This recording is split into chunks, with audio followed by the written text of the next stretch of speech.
Hi everyone, I'm Rahima and here's a step-by-step guide on how to change your banking details for the SRD grant.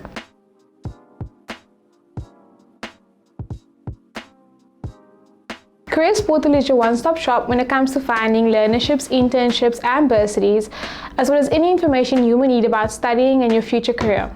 One of the ways, and probably the most easiest and most recommended way to get the SRD grant payment is through a bank account. But what happens if you change your banking account? You don't want your 350 grant going to someone else. So let's get into how to change your banking details for the SRD grant using the Sassa SRD website.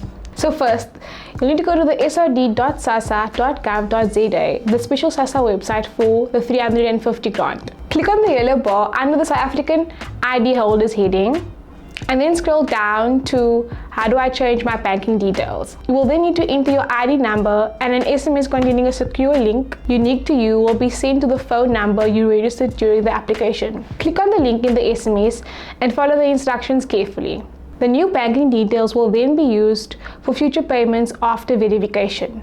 You will only be able to use a bank account that is in your name because Sassa can't pay your grant into another person's bank account. It's important to remember that there isn't a fixed payment date for the 350 grant, and that the SRD grant payment might even be made in batches. Sassa has however said that if you qualify, you will get paid. The SRD grant was first introduced when the COVID-19 pandemic hit, which saw many people losing their jobs and income and showed that an urgent solution is needed. Government then implemented the Special Relief of Distress grant, which sees beneficiaries get 350 Rand per month.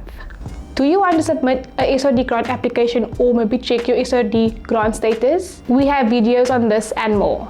You can also head to our Sassa page on our website to find out more by going to www.careersportal.co.za/Sassa. Comment down below any questions you may have about the grant, and don't forget to like this video and subscribe to our channel for more.